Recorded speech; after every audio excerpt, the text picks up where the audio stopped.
কুমিল্লার ১৪ গ্রামের আলহাজ নূর মিয়া degree college থেকে এবছর ৩৪০ জন শিক্ষার্থী এইচএসসি পরীক্ষায় বসছেন। গত বছরও এই কলেজ থেকে এইচএসসি পরীক্ষায় অংশ নেওয়াদের শতকরা ৯৫% মতো শিক্ষার্থী উত্তীর্ণ হয়েছিল। কলেজের অধ্যক্ষ এবছরও ভালো ফলাফলের আশা করছেন। এরই মধ্যে কলেজ থেকে অংশ নেওয়া পরীক্ষার্থীদের সাফল্যের জন্য দোয়া করা হয়েছে। মেঘনা গ্রুপ অব ইন্ডাস্ট্রিজের চেয়ারম্যান মোস্তফা কামাল তার পিতা নূর মিয়ার নামে কলেজটি প্রতিষ্ঠা করেন। জাহিদুল ইসলাম জানাচ্ছেন বিস্তারিত।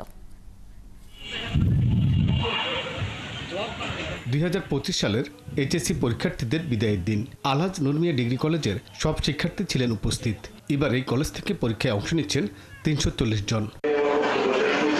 কলেজ কর্তৃপক্ষ আয়োজন করেছিল বিদায় অনুষ্ঠান ও দোয়া মাহফিলের।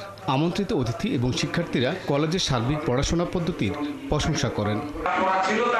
প্রধান অতিথি জাতীয় বিশ্ববিদ্যালয়ের কলেজ মনিটরিং অ্যান্ড ইভ্যালুয়েশন বিভাগের পরিচালক সাহাবুদ্দিন আহমদ শিক্ষার্থীদের ইন্টারনেট আসক্তি থেকে দূরে থাকার অনুরোধ জানান। জীবন নামের এই ঘরটাকে, এই বডিটার মধ্যেও কিছু আগাছা তৈরি হয়। এখনকার সময়ের সবচেয়ে বড় আগাছা হচ্ছে একটা অ্যান্ড্রয়েড ফোন। এটাকে যদি দূরে সরিয়ে রাখা হয় তাহলে জীবনে অনেক কিছু সাকসেস আসবে, অনেক জীবনটাকে জয় করা যাবে, বিজয়ী হওয়া যাবে। অনুষ্ঠানে বিশেষ অতিথি ছিলেন মেঘনা গ্রুপ অফ ইন্ডাস্ট্রিজের উপদেষ্টা ও সাবেক সচিব শফিউর রহমান।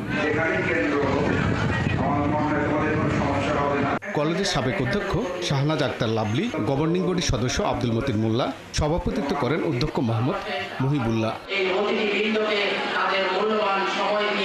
মেঘনা গ্রুপ চেয়ারম্যানের প্রতিষ্ঠা করা কলেজটিতে বর্তমানে কয়েক হাজার শিক্ষার্থী রয়েছে। শুরু থেকে এখানে মেধাবী এবং দরিদ্ররা পান বিনা বেতনে পড়া এবং থাকার সুযোগ।